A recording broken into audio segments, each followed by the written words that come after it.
Imagine this, you're 35, maybe 45, or 65.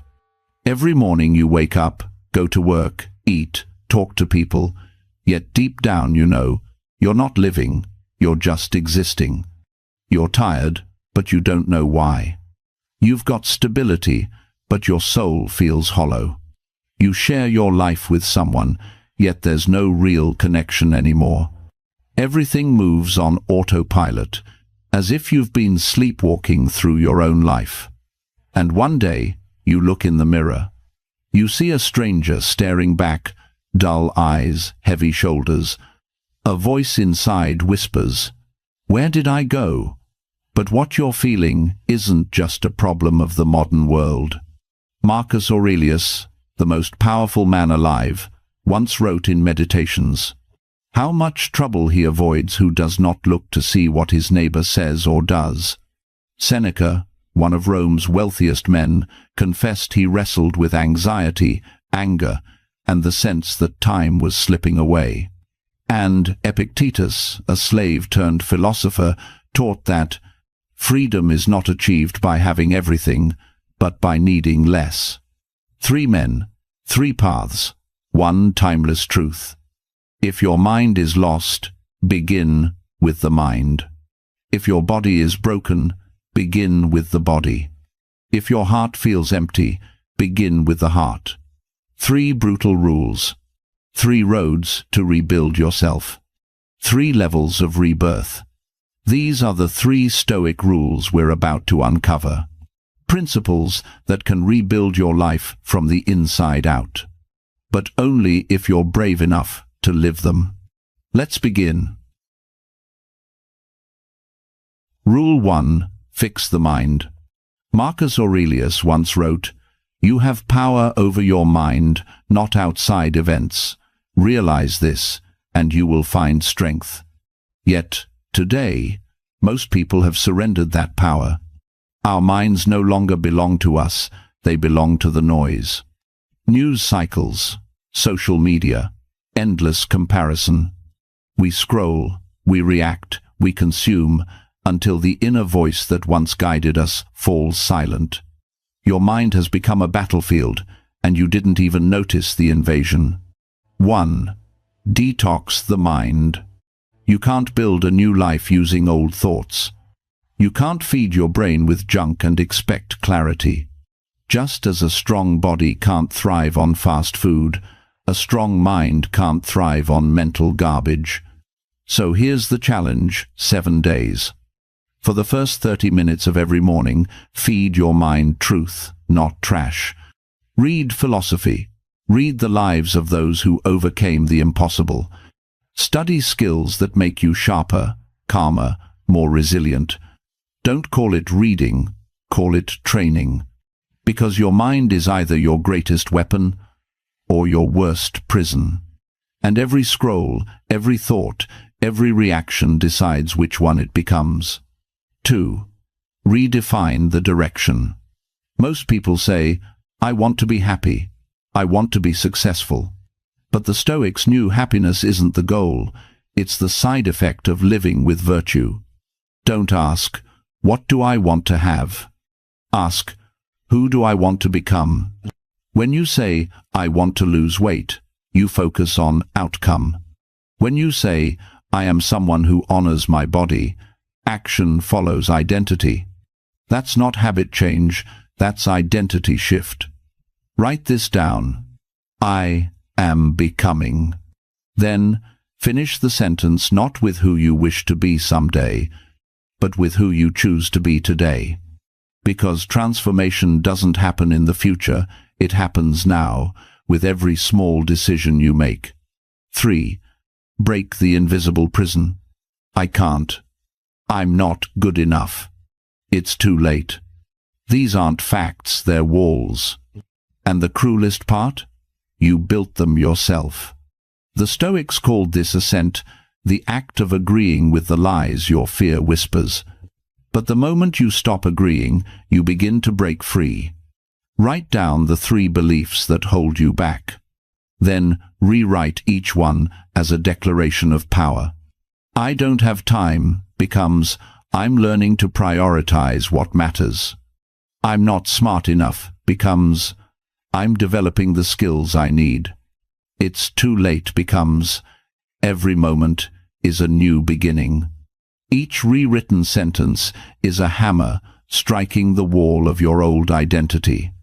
Each word a crack that lets light in. 4. The mind training ritual. Every morning, write 3 thoughts that strengthen you and 3 that weaken you. Throughout the day, catch the negative ones the moment they appear and replace them with something true. At night, ask yourself, did my mind serve me today, or did it sabotage me? This isn't about thinking positive, it's about thinking with discipline. It's the mindset of a warrior, calm under fire, clear in chaos, unshaken by noise. Because when you master your mind, you master your fate. When you command your thoughts, you command your reality. So say this to yourself, not as a quote, but as a vow. My mind is my kingdom, and I am its sovereign ruler. And from this moment on, no one rules it but you. Rule 2. Fix the body. Your body is the foundation of your soul, the vessel that carries your mind and your purpose through life. You can't maintain a strong mind while living inside a weak body. The Stoics knew this thousands of years ago. Marcus Aurelius reminded himself each dawn. At daybreak, when you find it hard to get out of bed, remember, you were born to act as a human being.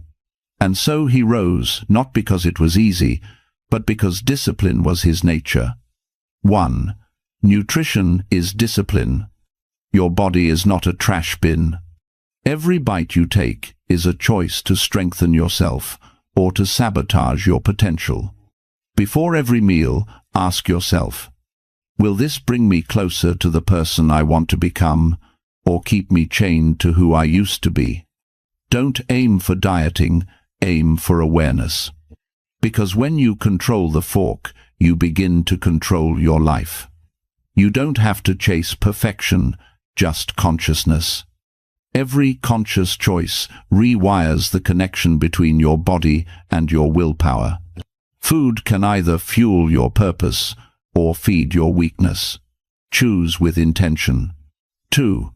Sleep is the energy of wisdom. Seneca once warned, it's not that we have a short time to live, but that we waste much of it. Every late night you trade for another episode, another scroll, another distraction you steal from tomorrow's strength. No one ever built greatness with a tired mind and a foggy soul. Sleep is not laziness, it's recovery. 7 to 8 hours every night, not as a luxury, but as a ritual of self-respect.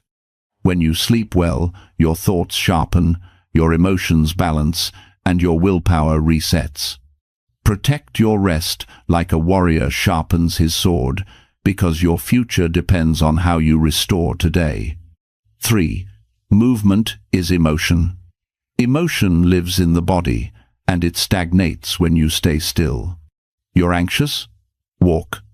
You're angry? Run. You're lost? Lift something heavy. Breathe deeply. Feel your heart beating again.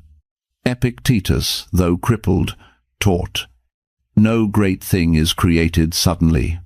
So move daily, even for 20 minutes. No gym needed, no expensive gear, just discipline. Climb the stairs, do squats, stretch, take cold showers. It's not the movement itself, it's the message you send to your own mind. I am still in command. Each act of movement, no matter how small, is a silent declaration of power. 4. The practice of voluntary discomfort. The Stoics had a sacred idea, voluntary discomfort, choosing hardship on purpose to grow stronger. Seneca would sleep on the floor, just to remind himself he could live without luxury. Marcus trained his body in the chaos of war, not in the comfort of palaces. And you? Every time you choose ease, you teach yourself to break promises. Every time you choose challenge, you teach yourself to trust your own strength. So start small, drink one more glass of water, take that cold shower, run for 10 minutes, eat vegetables instead of sugar. Tiny choices, massive transformation. Because every act of discomfort builds a quiet, unshakable faith in yourself. Write this down, not as motivation, but as devotion. My body is my temple, and I am its loyal guardian. Now, rise and act like it. Rule 3. Fix the heart. Have you ever felt empty, even when life looks fine from the outside? That's not weakness. That's a silent signal your heart has gone numb. You built walls to protect yourself from pain, but walls don't just keep out the hurt, they keep out the joy too. Marcus Aurelius wrote, "Be like the rock against which the waves break, it stands firm, and the raging waters fall still around it." A strong heart is not the one that never feels pain. It's the one that stays open, even after being broken. 1. Find your heart again. Sit still. No phone, no music, no distractions. Then ask yourself 3 questions. If I could not fail, how would I live? What am I pretending not to care about when deep down I care deeply? And when no one is watching, who am I, really? Don't run from the answers that make your chest tighten. That trembling is proof you're still alive. Write down what you hear, because those words aren't just thoughts, they're whispers from your soul, begging to be heard. You don't rediscover your heart by chasing pleasure, you rediscover it by listening to the silence beneath your noise. 2. Let go of the weight. Your heart carries too much luggage from the past. Anger, guilt, regret, fear, disappointment. Those things aren't you, they're just stories you've been replaying for too long. Epictetus once said, "It's not what happens to you that hurts, but how you react to it." So tonight and for the next 30 nights, write one thing you forgive. Forgive a person, forgive yourself. Not because they deserve peace, but because you do. When you let go, you don't become weak, you become weightless. Forgiveness isn't surrender, it's liberation. It's the art of putting down the chains you were never meant to carry. 3. Live with purpose. A heart without direction will always wander in darkness. The Stoics called it sympathia, the idea that every soul is connected to every other. Marcus wrote, "What harms the hive harms the bee." You were never meant to live just for yourself. The heart beats to serve, to give, to connect. Purpose is not something you find. Purpose is something you create through action. So, pay attention. When do you feel most alive? When you help someone, when you create, when you teach, share, or love. Those moments are clues, the compass of your heart pointing you home. Start small. Help one person. Create one act of kindness. Don't wait for perfection. Start with sincerity. Because a heart that gives never runs empty.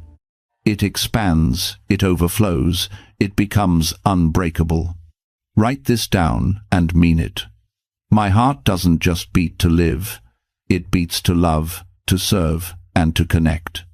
And when you live that truth, your heart will never go numb again.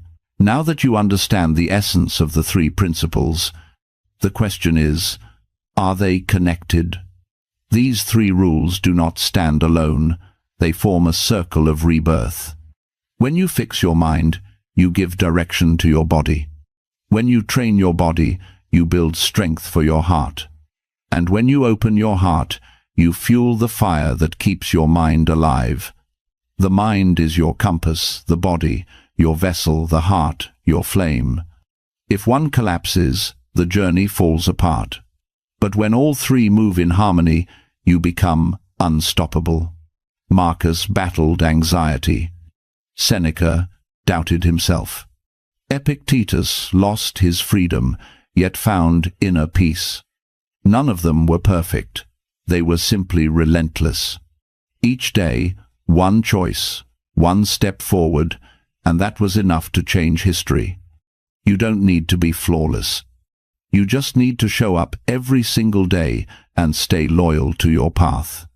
Let me tell you a story.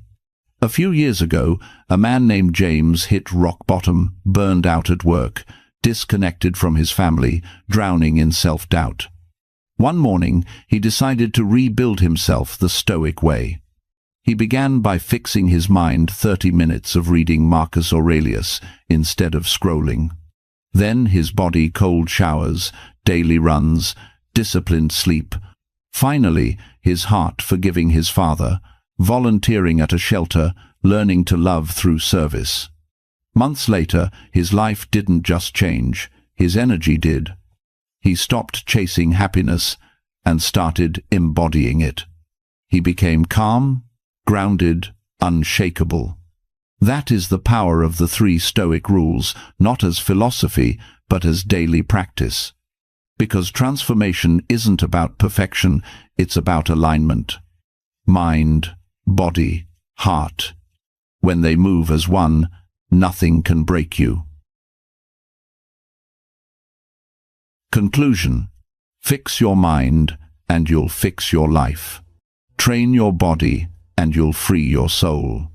Heal your heart, and you'll never lose your way again. You were not born merely to survive. You were born to awaken. The world doesn't need another copy, it needs you. The raw, honest, powerful, unbreakable version of you. And once you begin this path, you'll realize something profound. There is no old life to go back to. There's only the new life waiting for you to rise and claim it. So, write this deep into your mind. I am the author of my own transformation. I am the warrior of my mind, the guardian of my body, and the protector of my heart. Now stand tall. Take a deep breath. Feel that quiet fire inside you. And take your first step, not tomorrow, not someday now. Your journey doesn't begin when life gets easier. It begins when you decide you're ready to grow stronger. And if this message speaks to you, don't just watch it, live it. Share it with someone who needs to wake up too. Leave a mark, not just a view.